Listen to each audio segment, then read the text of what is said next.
लाडलो नमस्कार। मैं इनके Yadav SK defence academy Alwar के यूट्यूब चैनल पर आप सभी का हार्दिक स्वागत और अभिनंदन करता हूं। साथियों, आज का जो कार्यक्रम है, आज का जो सेशन है वो बड़ा धमाकेदार रहने वाला है। निश्चित रूप से वही है, जब तक तोड़ेंगे नहीं तब तक छोड़ेंगे नहीं। आज के इस लाइव सेशन में आपका स्वागत है, अभिनंदन है। और अब यहाँ पर देखिए अग्निवीर जीडी का मॉडल पेपर नंबर 14 आपके लिए स्क्रीन पर। और शुरुआत कर रहे हैं आज के सेशन की क्वेश्चन नंबर 1 से।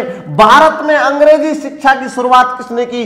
देखिए यहां पर इसका right answer Lord William Bentinck आएगा। वैसे तो आपने मैकाले का आपने सुना होगा, मैकाले का शिक्षा पत्र जो है, लेकिन लागू जो शिक्षा की शुरुआत वास्तविक रूप से हुई वो शुरुआत कहां पर हुई? लॉर्ड विलियम बेंटिंक से हुई। ठीक है, तो इसका राइट आंसर हो जाएगा क्वेश्चन नंबर 2। देखिए यहां पर शिवाजी के मंत्रिमंडल में प्रधानमंत्री कहलाता था पेशवा।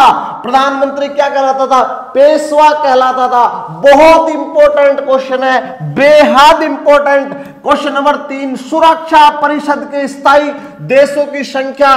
देखिए सुरक्षा परिषद और सुरक्षा परिषद की अगर हम बात करें साथियों, तो यहां पर कुल सदस्य 15 होते हैं, जिसमें 5 परमानेंट है और 10 अस्थायी है। कैसे? अस्थायी। आपने नाम सुना होगा, यूएसए का नाम सुना होगा, रूस का नाम सुना होगा। जो ये सदस्य है वो कैसे है? वो स्थायी है। चीन का नाम सुना होगा, फ्रांस का नाम सुना होगा, यूके, चीन, यूके का मतलब यूनाइटेड किंगडम, और फ्रांस। ठीक है, ये जो 5 सदस्य आप देख रहे हैं, United state of America, Russia, United kingdom, it means Britain, China और फ्रांस, ये 5 परमानेंट मेंबर होते हैं। और बाकी जो 10 अस्थायी मेंबर है, तो उसमें इंडिया भी 3 बन रहा है। वो हर 2 साल बाद क्या होते हैं? चेंज होते रहते हैं। ठीक है, बहुत important question. Question number 4, Gandhi ji का जन्म कहां हुआ? बताइए कमेंट बॉक्स में लिखकर। तो कहां पर हुआ? पोरबंदर में। कब हुआ? 2 अक्टूबर 1869 को गांधी जी का जन्म हुआ। ठीक है, बेहद इंपॉर्टेंट है। आगे बढ़ रहे हैं क्वेश्चन नंबर नेक्स्ट 5 नंबर पर। वेद कितने होते हैं? तो कितने होते हैं? 4 होते हैं। ठीक है, नाम सुना होगा, सामवेद, ऋग्वेद, ठीक है, यजुर्वेद, यजुर्वेद। ठीक है, तो 4 वेद होते हैं, आपको सब जानते हैं। अथर्ववेद का नाम भी आपने सुना होगा, अथर्ववेद। ठीक है, तो ये 4 वेद होते हैं। नेक्स्ट क्वेश्चन देखिए यहां पर 6 नंबर, सऊदी अरब की मुद्रा। तो ये तो रियाल है। क्या है? रियाल। ठीक है, सिंपल क्वेश्चन है, कोई समस्या नहीं है। क्वेश्चन नंबर 7, सूर्य उदय का देश कौन सा कहलाता है? जापान। और जापान के कुछ और भी नाम है, निप्पन, निप्पन फूलों का देश, राइट, निप्पन फूलों का देश, सुकुमार, ये सब किसके नाम है? जापान के। नेक्स्ट क्वेश्चन देखिए क्वेश्चन नंबर 8, सौर मंडल का सर्वाधिक चमकीला ग्रह कौन सा है? ग्रह कौन सा है सबसे चमकीला? शुक्र है। ठीक है, सर्वाधिक उपग्रह किसके हैं? सर्वाधिक उपग्रह शनि के। ठीक है, यहां पर देखिए बुध कैसा हो जाएगा? सबसे छोटा हो जाएगा। सबसे बड़ा ग्रह कौन सा होता है? बृहस्पति होता है। ठीक है, सबसे ज्यादा उपग्रह किसके? शनि के। नेक्स्ट क्वेश्चन देखिए 9 नंबर, किस गुप्तकालीन शासक के समय चीनी यात्री फायान भारत आया था? तो फायान भारत में कब आया था ये आपको बताना है, जल्दी से बताइए। चंद्रगुप्त द्वितीय क्या हो जाएगा? राइट आंसर हो जाएगा इसका। ठीक है, चीनी शासक आया था फायान। क्वेश्चन नंबर 10, किस राज्य में पंचायती राज लागू हुआ? क्या बात है, राजस्थान के नागौर से पंचायती राज की शुरुआत हुई थी। ये क्वेश्चन उतना ही इंपॉर्टेंट है, आपको ज्ञात होगा 2 अक्टूबर 1959 का वो दिन जब भारतीय इतिहास में एक नया अध्याय लिखा गया, पंचायत राज संवैधानिक रूप से लागू हुआ। और वो कहां पर हुआ? नागौर से। ठीक है, नेक्स्ट क्वेश्चन देखिए 11 नंबर, स्वर्ण मंदिर कहां है? तो अमृतसर के अंदर क्या है? स्वर्ण मंदिर आता है। सिंपल क्वेश्चन है। नेक्स्ट 12 नंबर, राज्यसभा में किस राज्य से सबसे अधिक सदस्य है? देखिए 2 बातें, इससे पहले वाले में मैंने 2 शब्द आपके लिए यूज किए, एक होता है लोकसभा, एक होता है राज्यसभा। और जहां पर लोकसभा में सर्वाधिक 80 सदस्य किससे है? यूपी से है। तो जब लोकसभा में सबसे ज्यादा सदस्य यूपी से है, तो राज्यसभा में भी सबसे ज्यादा सदस्य किससे होंगे? यूपी से होंगे, 31 सदस्य। राइट आंसर उत्तर प्रदेश हो जाएगा। कहा जाता है कि दिल्ली का रास्ता उत्तर प्रदेश होकर जाता है, वो इसीलिए क्योंकि सबसे ज्यादा लोकसभा सदस्य और सबसे ज्यादा राज्यसभा सदस्य, लोकसभा सदस्य 80 और राज्यसभा सदस्य भी सबसे ज्यादा उत्तर प्रदेश से आता है। क्वेश्चन नंबर 13, शुंग वंश का अंतिम शासक, क्या बात है, देवभूति। शुंग वंश का अंतिम शासक कौन था? देवभूति था। ठीक है, नेक्स्ट क्वेश्चन नंबर 14, चंद्रमा पृथ्वी का क्या है? तो चंद्रमा पृथ्वी का एकमात्र क्या है? उपग्रह। ठीक है, 8 ग्रह हैं आपके और उसमें पृथ्वी का उपग्रह कौन है? चंद्रमा है। ठीक है, नेक्स्ट क्वेश्चन यहां पर वर्धमान शील्ड किससे संबंधित है? कबड्डी, हॉकी, कुश्ती, वॉलीबॉल। देखिए चारों ऑप्शन यहां पर गलत है, ये मिस प्रिंट हुआ है, तो यहां पर एक ऑप्शन में यहां पर काट रहा हूं, भारोत्तोलन से, भारोत्तोलन यानी वेट से है, इसका संबंध वेट से है। ठीक है, तो इसका राइट आंसर क्या हो जाएगा? भारोत्तोलन हो जाएगा। ये ऑप्शन गलत है। चलिए आज का सेशन यहीं समाप्त करते हैं, मैं आपसे लेता हूं विदा, फिर मिलता है किसी धुआंधार सीरीज के साथ। जय हिंद, जय भारत। हेलो एवरीवन, मैं Lakhan Chaudhary, SK defence academy के यूट्यूब चैनल पर आपका हार्दिक स्वागत करता हूं। जैसा कि अपन की जो सीरीज चल रही है पेपर सीरीज, उसमें मैंने आपको पढ़ा दिया है सर, 13 कंप्लीट हो चुके हैं आपके, और ये जो आपका पेपर सेट है ये है सर आपके 14 नंबर वाला। अभी मैंने आपको कल कराया था लास्ट टाइम 13 नंबर वाला, अभी 14 नंबर वाला है। देखिए आप लोग, इसमें पहला जो आपका दे रखा है सर, वो दे रखा है मलेरिया रोग का प्रतीक है। ये मतलब ऐसा नहीं है, रोग प्रतीक है, प्रतीक नहीं होता है, प्रतीक चिन्ह नहीं होता है। आपको ये याद रखना है सर कि जो मलेरिया रोग होता है, ये सर जो आपका प्रतीक होता है, इसमें प्रतीक नहीं, ये लिखा हुआ है सर रोग किसका है। तो देखो रोग जो है ना सर, ये रोग जो है आपका, वो किसका रोग है सर? आपके प्रोटोजोआ का। प्रोटोजोआ को अपन क्या बोलते हैं सर? परजीवी बोलते हैं। क्या बोलते हैं भैया? परजीवी। इसको परजीवी कहा जाता है। अगला सुनिए आप लोग, अगला जो आता है सर आपका, आपको ध्यान रखना है, यदि आपसे और कहा जाए कि सर बताइए जो आपका अगला जो रोग आता है सर आपका, वो देखिए विद्युत शक्ति का मात्रक क्या होता है। देखो भैया इसमें पूछ रहा है वो विद्युत शक्ति, और विद्युत शक्ति जो होता है सर, इसका जो मात्रक अगर आपसे कहा जाए सर मात्रक क्या है इसका, तो इसका मात्रक होता है सर वाट। देखो जो प्रतिरोध होता है ना, प्रतिरोध का जो मात्रक आता है सर, वो कौन सा होता है सर? आपका ओम होता है। जूल किसका मात्रक होता है सर? कार्य का होता है। और किसका होता है सर? ऊर्जा का होता है। और किसका होता है भैया? ऊष्मा का होता है। किसका होता है? ऊष्मा का होता है। अगला देखिए आप लोग, अगला जो आता है सर आपका, वो आता है, देखिए आमाशय में भोजन कितने समय तक रहता है। देखो आमाशय जो होता है ना मानव का, आमाशय में भोजन के कुछ भाग का पाचन होता है, कुछ जो भाग होता है ना भोजन का, कुछ भाग का क्या होता है सर? पाचन होता है। तो आपको याद रखना है सर कि मानव का जो आमाशय होता है उसमें जो भोजन होता है सर, वो 3 घंटे ठहरता है। कितने घंटे ठहरता है भैया? 3 घंटे। अगला सुनिए आप लोग, अगला जो आता है सर आपका, वो आता है हीरे के चमकने का प्रमुख कारण क्या होता है। देखो भैया जो मानव का हीरा जो होता है, हीरा प्रकृति का सबसे कठोर पदार्थ है। प्रकृति का क्या है सर? सबसे कठोर पदार्थ। तो सबसे जो कठोर पदार्थ आता है सर आपका, वो कौन सा होता है भैया? आपका हीरा होता है। अगला अगर आपसे कहा जाए सर इसका अपवर्तनांक कितना होता है, तो इसका जो अपवर्तनांक आता है सर, वो होता है 2.42 होता है। यदि आपसे कहा जाए सर कि हीरा जो होता है सर, इसका कारण क्या होता है, तो पूर्ण आंतरिक परावर्तन होता है। ये ध्यान रखना आप लोग। अगला देखिए आप लोग, निम्न में से बल का मात्रक कौन सा होता है। देखो बल जो होता है ना, बल की अगर अपन बात करें तो बल का जो मात्रक होता है सर, वो होता है न्यूटन। क्या होता है? न्यूटन। आपको ध्यान रखना है सर, इसका जो मात्रक रहेगा वो रहेगा न्यूटन। और जो न्यूटन होता है, इसके अलावा और कौन सा होता है सर? पाउंड होता है। और कौन सा होता है सर? इसका डाइन होता है। कौन सा होता है? डाइन होता है। आपको ध्यान रखना है कि जो आपका बल का मात्रक है वो सर पाउंड भी होता है, डाउन भी होता है, और कौन सा होता है सर? आपका न्यूटन भी होता है। तो कौन सा करेक्ट आंसर है इसका सर? जूल। यहाँ पर क्या पूछ रहा है वो आपसे सर? नहीं है। तो नहीं में कौन सा आएगा सर? आपका जूल आएगा। अगला देखिए आप लोग, तंबाकू में मनुष्य में हानि पहुंचाने वाला पदार्थ कौन सा होता है। देखिए जो तंबाकू होती है, जैसे बात करें अपन लोग चाय की, तो चाय में जो होता है सर, वो होता है थीन। जो आपका कॉफ़ी होता है सर, कॉफ़ी में जो होता है आपका, वो होता है कैफीन। इसमें कैफीन होता है कॉफ़ी के अंतर्गत। और यदि आपसे बोले सर कि तंबाकू में कौन सा होता है, तो तंबाकू जो होती है सर, इसके अंतर जो होता है सर आपका, वो होता है आपका निकोटिन। कौन सा होता है भैया? निकोटिन। तो ये याद रखना आप लोग, इसमें कौन सा भैया? आपका निकोटिन होता है। तो ये आपको अलग से याद रखना है। ठीक है जी। तो तंबाकू में मनुष्य के हानि पहुंचाने वाला पदार्थ कौन सा होता है सर? आपका निकोटिन होता है। अगला देखिए आप लोग, अगला जो आता है सर आपका कि स्तन ग्रंथियां पाई जाती हैं। मतलब आपसे ये पूछ रहा है वो डायरेक्ट तरीके से कि स्तनधारी जीव कौन सा है। तो देखो स्तनधारी जो जीव अगर आपसे पूछा जाए, तो देखो ऐसे जीव जो अपने बच्चे को दूध पिलाते हैं, क्या पिलाते हैं? दूध पिलाते हैं, वो जीव कौन से कहलाते हैं सर? आपके स्तनधारी कहलाते हैं। अब देखो इसमें ऑप्शन जो है ना आपके, देखो पहला इसमें फर्स्ट नंबर पे जो ऑप्शन है आपका, वो है भेल मछली, ये भी स्तनधारी होती है। चमगादड़ ये भी होता है, गाय ये भी होता है। इसका करेक्ट आंसर कौन सा सर आपका? ये सभी।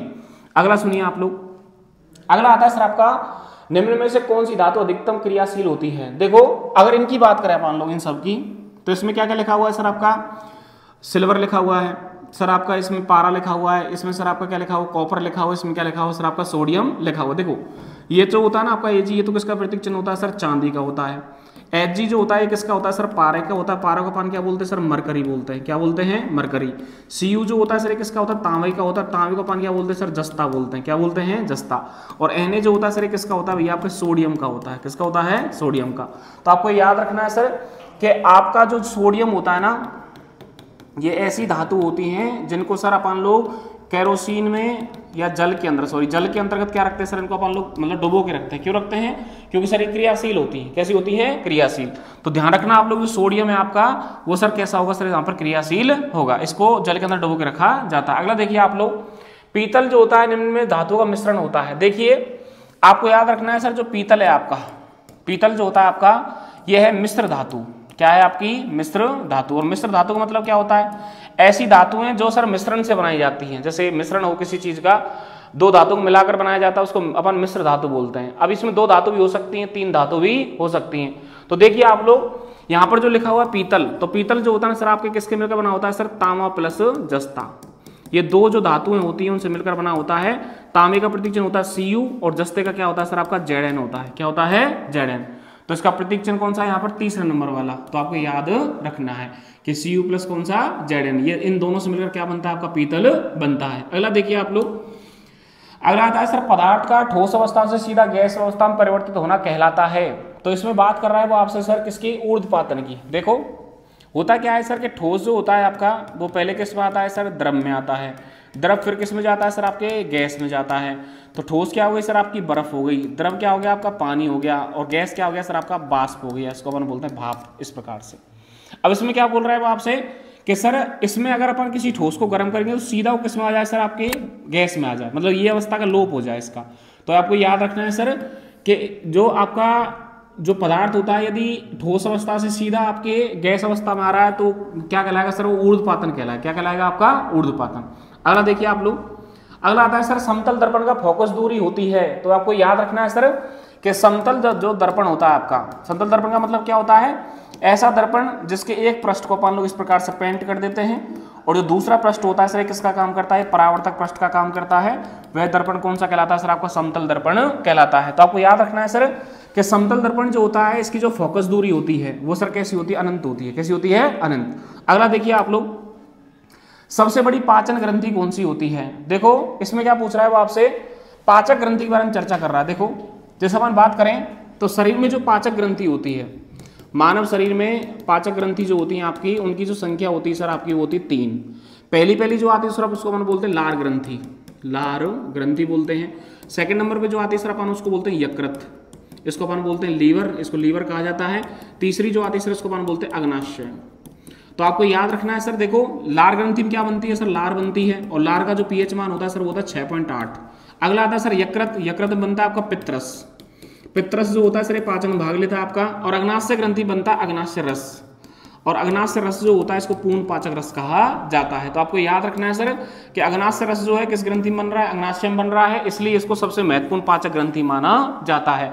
तो यहाँ पर जो इसका करेक्ट आंसर आएगा कौन सा आएगा सर, आपका अग्नाशय आएगा। अगला देखिए आप लोग, अगला आता है सर कि विद्युत प्रवाह किस यंत्र से नापा जाता है। देखो इसमें आपके दे रखे हैं 3 यंत्र, एक दे रखा वोल्ट मीटर, अमीटर और एनीमोमीटर। देखो इसमें जो एनीमोमीटर होता है ना, इसका अपन प्रयोग करते हैं सर वायु के वेग का पता लगाने के लिए। वायु का जो वेग होता है इसका पता लगाने के लिए किसका प्रयोग करते हैं, एनीमीटर का।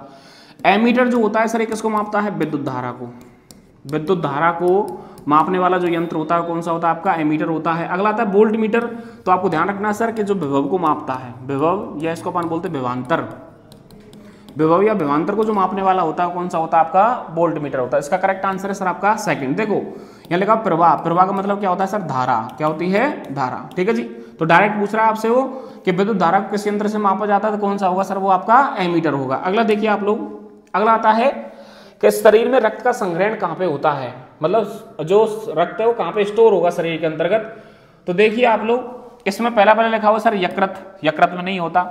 यकृत जो होता है ना, इसमें शरीर की ऊर्जा होती है, और ऊर्जा जो होती है किसके रूप में पाई जाती है, ग्लाइकोजन के रूप में। ये याद रखना आप लोग कि मानव शरीर की जो ऊर्जा होती है ग्लाइकोजन के रूप में मिलती है, और कहाँ मिलती है सर, यकृत में।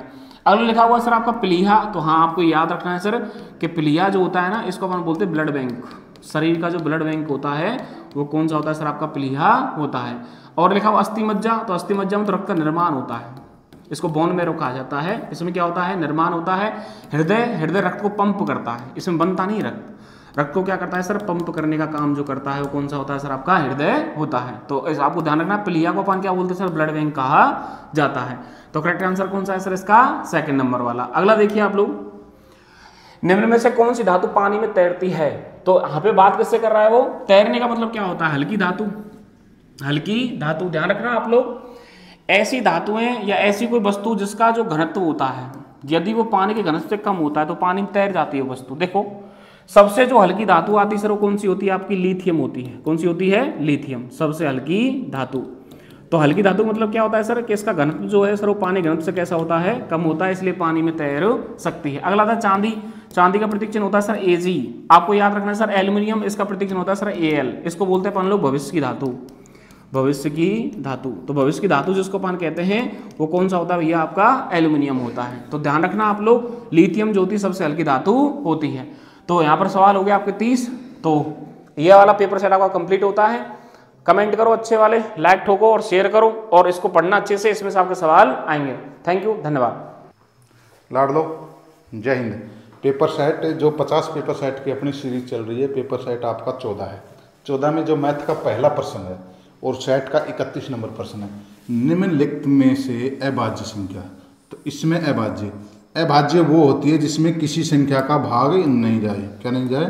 भाग नहीं जाए, अन्य किसी संख्या का, स्वयं के अलावा का। और भाज्य होती है जिसमें भाग जाए। क्या जाए? भाग जाए। पूरा क्या?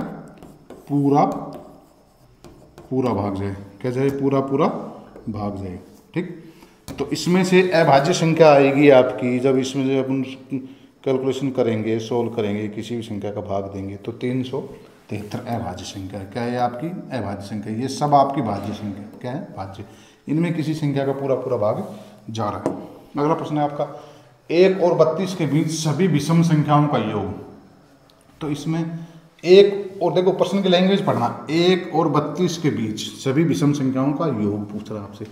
तो 1 और 32, यदि मैं बात करूं 32 तक, कितने तक? 32 तक सम और विषम आदि होती हैं। 16 सम होंगी और 16 आपकी विषम होंगी। आपकी जो गिनती होती है उसमें सम और विषम आदि संख्या होती है।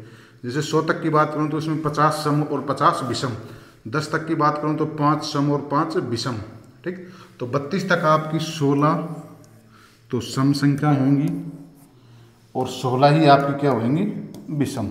लेकिन प्रश्न में एक चीज बोल रहा है, 1 और 32 के बीच। किसके बीच? तो एक जो पहली विषम संख्या है वो तो इसने काट दी। तो अब आपके पास विषम नंबर कितने बचे?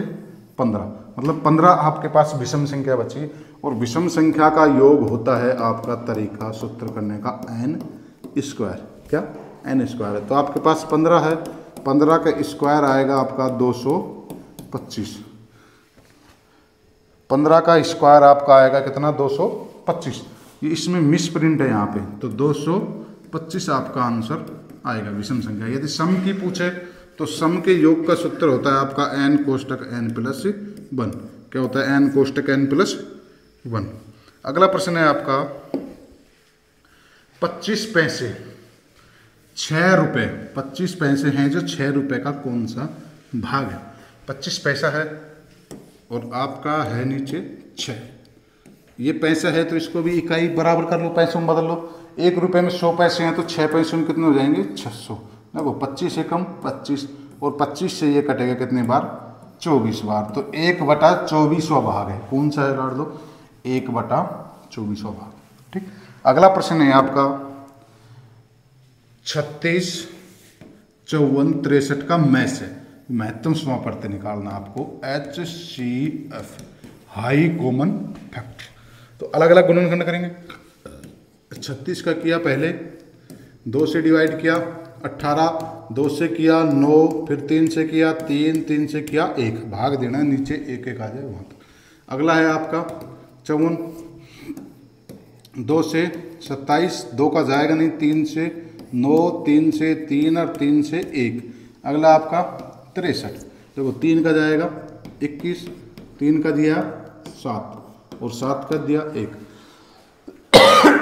अब इसमें आपको देखो कॉमन देखना, देखो कॉमन 3 है, 3 है, 3 है, उसके बाद 3 है, 3 है, 3 है, तो 2 कॉमन है आपका 3 और 3, इनको गुणा करना है, 3 थिया 9, 9 इनका मैसे है। मैसे का मतलब होता है दी गई संख्याओं में वह बड़ी से बड़ी संख्या जिसका दी गई संख्याओं में पूरा पूरा भाग जाए।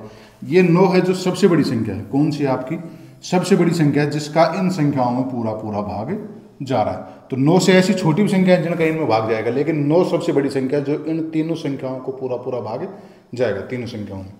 तो आपका आंसर कितना आ गया 9।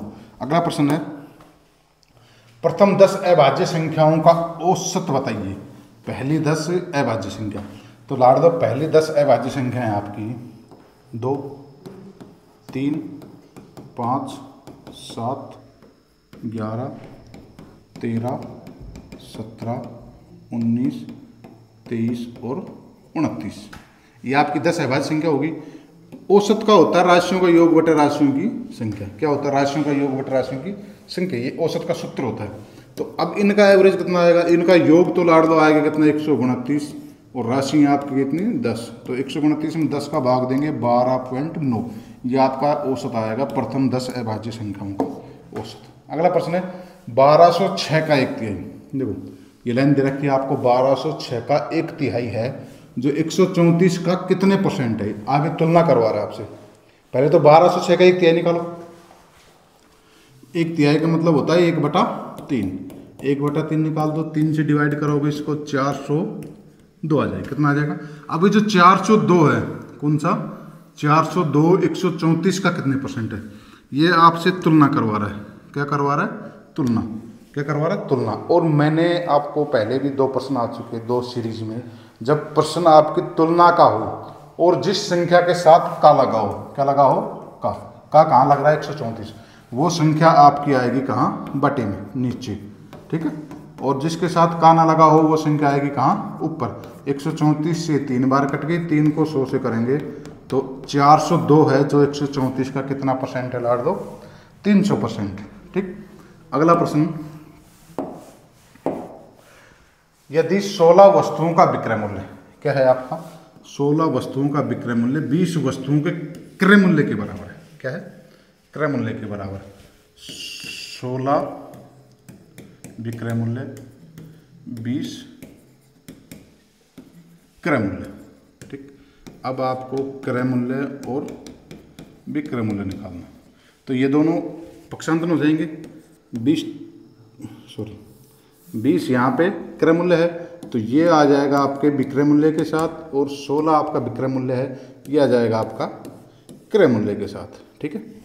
तो 16 रुपये में कोई वस्तु खरीद रहे हो और 20 रुपये में आपको बेच रहे हो, 20 रुपये में आप उस वस्तु को बेच रहे हो। देखो जो क्रय मूल्य है वो तो चला गया विक्रय मूल्य के साथ, जो विक्रय मूल्य वो आ गया क्रय मूल्य के साथ। पक्षांतर कर देने को आप उल्टा कर देने का मतलब ये। तो लाभ हो रहा है यहाँ पे आपका विक्रय मूल्य माइनस क्रय मूल्य, कितना रुपये का होगा? 4 रुपये का। और जो लाभ परसेंट होता है, लाभ परसेंट, लाभ बटा क्रय मूल्य, क्रय मूल्य कितना है? 16 इंटू 100, कितना? ये जो लाभ बटा क्रय मूल्य गुणा 100। लाभ प्रतिशत और हानि प्रतिशत हमेशा किस पे निकलती है? क्रय मूल्य पे। 4 से कट गया ये 4 बार, ये 4 से कट गया 25 बार। तो आपको इस प्रश्न में 25% का लाभ होगा। ये ध्यान रखने की बात है, जो लाभ प्रतिशत और हानि प्रतिशत किस पे निकलती है? हमेशा क्रय मूल्य पर निकलती है। जब आपसे प्रश्न में लाभ परसेंट पूछे या फिर हानि परसेंट पूछे तो किस पे निकलती है? क्रय मूल्य पे। ये याद रखना चाहिए, लाभ हो रहा हो चाहिए, हानि हो रही हो अपनी, ठीक। अगला प्रश्न है आपका 1200 रुपये अंकित मूल्य वाली मेज। एक मेज है जिसका अंकित मूल्य कितना है? 1200, ठीक। मेज है, दुकानदार ने ग्राहक को 1100 रुपये में बेच दी। कितने में बेच दी? 1100 रुपये में। तो हानि या लाभ परसेंट ज्ञात करो। इसमें क्या करना है आपको? हानि या लाभ परसेंट, ठीक। ये अंकित मूल्य नहीं है, इसमें छूट परसेंट आती है अगर अंकित मूल्य होता। तो ये आप है क्रय मूल्य। क्या है? क्रय मूल्य ही है।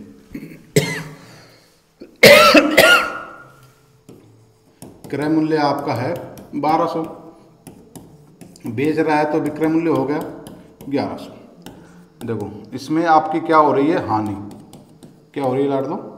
हानि। क्या हो रही है, हानि। क्या हो रही है यहाँ पे, हानि। 1200 वस्तु 1100 में बिक रही है तो क्या होगी, सीधा सीधा हानि होगी। हानि होती है क्रय मूल्य माइनस विक्रय मूल्य, ये आपकी होगी कितने की, 100 रुपये की हानि। और हानि प्रतिशत, क्या हानि प्रतिशत, ये हानि बटा क्रय मूल्य, क्रय मूल्य 1200 है, मल्टीप्लाई 100, 0। 12 का भाग 100 में देंगे तो 8 सही 1/3 आएगा। कितना आएगा लाड लो, 8 सही 1/3% की यहाँ पे क्या हुई आपको, हानि। ये हो रही है आपकी हानि। क्या हो रही है, हानि। ठीक, अगला प्रश्न, 5000 रुपये का 6% की दर से 146 दिन का साधन ब्याज। मूलधन आपका है कितना, 5000, ये दर है आपकी, और ये आपका समय दिया गया, क्या दिया गया, समय। ब्याज निकालना है साधारण ब्याज, ठीक है। मूलधन, दर और समय। समय देखो यहाँ पे है दिन में बटा 100। प्रश्न में यदि आपको समय वर्ष में दे तो सीधा सीधा गुणा करना है। यदि प्रश्न में आपको समय दिन में दे, किसमें, दिन में, और यदि दे आपको किसमें, माह में, किसमें, तो एक वर्ष में अपन कितने दिन काउंट करते हैं, 365, और एक वर्ष में महीने कितने होते हैं, 12। दिन में दे तो आपको 365 का भाग देना है, और महीने में दे तो कितने का भाग देना है, 12 का। वर्ष में नहीं, तो यहाँ पे दिन में दे रखा है तो कितने का भाग दे देंगे, 365 का। देखो 2 0 से 2 0, 146 73 से डिवाइड होगा, ये कितने बार, 2 बार, 73 से हो जाएगा कितने बार, 5 बार। 5 से 50 हो गया कितनी बार, 10 बार। अब देखो 6 गुणा 2 है, ये 2 गुणा 6, और ये है गुणा 10 से 12, 12 गुणा 10 कितना आ जाएगा, 120 रुपये। ये आपका हो गया क्या, ब्याज, जो साधारण ब्याज है, कितना, 120। अब भी देख रहा हूँ, जब दिन दे तो 365 का भाग देना वर्ष में बदलने के लिए, और जब महीना दे तो कितने का देना है, भाग कितने का, 12 का, क्योंकि एक वर्ष में 12 महीना काम में लेते हैं अपन, और एक वर्ष में दिन कितना यूज में लेते हैं, 365। अगला प्रश्न, 360 रुपये को ABC में 4:3:5 के अनुपात में बांटने पर बीकस। 3 कैंडिडेट हैं आपके पास, कौन कौन से, A, B, C, जिनका अनुपात है 4, 3 और 5, और इनके पास जो कुल राशि है वो कितनी है, 360। तो इनका कुल अनुपात कर लो, 4, 3, 7 और 5 12। देखो 12 की वैल्यू 360, तो 1 की वैल्यू आ जाएगी 360 में 12 का भाग दे देंगे, कितनी आ जाएगी, 12 तिया 36, कितनी आ गई, 30। तो आपको B की वैल्यू निकालनी है, मतलब B का हिस्सा, और B का कितना अनुपात यहाँ पे 3 की वैल्यू में निकालनी, तो 30 तिया 90। ये जो आपकी B की वैल्यू आई कितनी, 90 रुपये, ठीक है। यदि यहाँ पे 1 का हिस्सा पूछता तो 4 की वैल्यू निकालते, ठीक है, कितने की, 4 की। C का पूछता तो अपन कितने की वैल्यू निकालते, 5 की, ठीक। अगला प्रश्न है, 5 पुरुष अथवा 8 आदमी किसी कार्य, 8 आदमी सॉरी महिला है, 5 पुरुष है और 8 महिला किसी कार्य को 12 दिन में कर रहे हैं, तो उसी काम को 2 पुरुष और 4 महिला। देखो 5 पुरुष भी उस काम को 12 दिन में करते हैं और 8 महिला भी उस काम को 12 दिन में करती हैं। ये कह रहा है कि 2 पुरुष और 4 महिला कितने दिन में कर सकेंगे मिलकर उसको। 5 पुरुष है, इसको 12 से गुणा कर दो, और 8 महिला को भी 12 से गुणा कर दो, 12 पंजू 60। एक पुरुष का काम आ गया 12 टू 96, ये एक महिला का काम आ गया। एक महिला किसी काम को 60 दिन में करती, एक पुरुष किसी काम को कितने दिन में कर रहा है, 60 दिन में, और ये है आपकी महिला। क्या है आपकी महिला, देखो यहाँ पे आपका मेल है, ये फीमेल है, ये पुरुष और ये महिला। आगे देखो इनका लेना है एलसीएम, तो एलसीएम ये आएगा 480, 60 का और 96 का। 60 से डिवाइड किया 8 छंगा 48, 96 से डिवाइड किया कितना, 5। एक पुरुष का काम आ गया, ये जो 8 है ना आपका, एक पुरुष का काम है 1 दिन का, और ये 5 है, ये एक महिला का काम है। और आपको कितने को उससे करवाना है, 2 पुरुष और 4 महिलाओं को। तो एक पुरुष का काम 8 है तो 2 पुरुष का काम कितना हो जाएगा, 16। एक महिला का 5 है तो 4 महिला का कितना हो जाएगा, 20। तो इनका एक दिन का काम कितना हो जाएगा, 36। अब आपको 2 पुरुष, ठीक है, वही लिख रहा हूँ मैं, और 4 महिला, आपके पास काम कितना है, 480, और दोनों का एक दिन का काम कितना है, 36।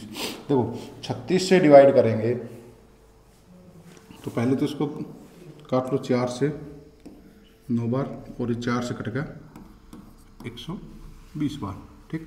अब 3 से और काट दो इसको, 40 3 से 3, 40/3, 40/3, तो ये आपका आ गया 13 सही 1/3 दिन। कितने दिन आ गए? 13 सही 1/3 दिन। अगला प्रश्न है, एक कार 860 किलोमीटर दूरी को 12 घंटे में कितने समय में तय करेगी? 12 घंटे में तय करती है। यदि प्रश्न दे रखा आपको 860 किलोमीटर की दूरी है जो 12 घंटे में तय करती है कार, तो कार की चाल, तो लाड लो, चाल होती है आपकी दूरी बटा समय। क्या होती है? दूरी बटा समय। 816 है आपकी दूरी, समय कितना है आपका? 12 से डिवाइड करेंगे। देखो 12 छक्का 72, बचा कितना आपका? 9 96, 12 8 96, ये आ गई आपकी 68 किलोमीटर प्रति घंटा जो कार की चाल है।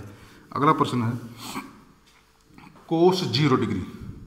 ये पिछले प्रश्न में भी आया था, अब के प्रश्न में भी है। ये सारणी याद कर लेना, मैं आपको बोल रहा हूँ। कोस 0 डिग्री का मान होता है 0। कितना होता है लाड लो? 0, सॉरी 0 नहीं, कोस 0 डिग्री का मान होता है आपका 1। क्या होता है? 1। अगला प्रश्न, एक समकोण त्रिभुज का कर्ण 10 सेंटीमीटर तथा आधार कितना है? 8। समकोण त्रिभुज होता है आपका ये, जिसमें 90 डिग्री का वो कोण बना। ये आपका हो गया कर्ण। ये कितने का है? 10 सेंटीमीटर। ये आपका आधार है, ये कितना है?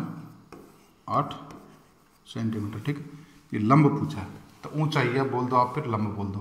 तो इसमें से क्या करना पड़ेगा आपको? जो कर्ण स्क्वायर है उसमें से आपको आधार स्क्वायर क्या करना पड़ेगा? लंब बोल दो या फिर ऊंचाई बोल दो, एक ही बात है। यहाँ पे ऊंचाई दे रखी है तो मैं आपको ऊंचाई लिख देता हूँ। ये कर्ण स्क्वायर माइनस आधार स्क्वायर का अंडर रूट लेना है। ठीक, 10 है और ये आपका 8 है। ठीक, 10 का हो गया आपका 100, 8 का हो गया 64। ठीक, ये आएगा 36, 36 का आ गया आपका 6। तो जो ऊंचाई है आपकी वो 6 सेंटीमीटर है। कितनी आगे लाड़ दो? 6 सेंटीमीटर। अगला प्रश्न है, 50 डिग्री का कोटि पूरक कोण। देखो 2 कोटि पूरक कोणों का योग आता है कितना? 90 डिग्री। कितना आता है? 90 डिग्री। यदि यहाँ आपकी समपूरक कोणों की बात करें, किसकी बात करें? समपूरक कोणों की बात करें, तो इनका मान आता है कितना? 180 डिग्री। ये याद रखना। तो 50 डिग्री का कोटि पूरक, तो 90 डिग्री में से अपन 50 डिग्री घटा देंगे, कितना आ जाएगा? 40 डिग्री। ये आपका मान 40 डिग्री। अगला प्रश्न है, रीजनिंग का पार्ट स्टार्ट हो गया है अपना, मैथ का खत्म हो गया। श्रेणी दे रखी है, ए एन है, बी ओ है, सी पी है, डी क्यू है। मतलब कि ए का मान वो ए बी सी स्टार्ट कर रखी है। देखो कहाँ से? A B C D E F G H I J K L M. 13 अर्ध होगी आदि, N O P Q R S T U V W X Y और जेड। देखो ए बराबर एन है, सही है, बी ओ है, सी पी है, डी क्यू है, तो ई आर आएगा। क्या आएगा लाड़ लो? ई और आर। अगला क्रम, अगला प्रश्न है आपका, देखो श्रेणी का है 11 13 17 25 41। 2 का अंतर, 4 का अंतर, और यह आएगा आपका 8 का अंतर, 16 का अंतर, मतलब डबल हो रहा है अंतर आपका। 16 के बाद आएगा 32 का अंतर, तो 41 और 32 आएगा आपका लाड़ लो 73। तो आपका आंसर कितना आएगा? 73। अंतर डबल होता जा रहा है, 2 है, 4 है, 8 है, 16 है, 32 है। ठीक, अगला प्रश्न है, यदि किसी सांकेतिक भाषा में एम यू एम ए आई है लाड़ लो, बी और है, एम यू एम बी ए आई को के एस के जेड वाई जी, तो एम को के, देखो यहाँ भी लिख लो आप, A B C D E F G H I.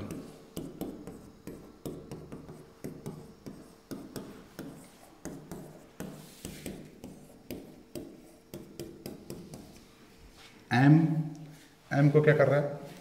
M से के पे आ रहा है, मतलब कि 2 माइनस कर रहा है। फिर यू को देखो यू है, यू को एस, यहाँ भी 2 माइनस कर दिया। फिर है एन के, मतलब सब में 2 माइनस कर रहा है। उसी में आपको चेन्नई सी से 2 माइनस करना है। ए आ गया, ये आपका ए आ गया।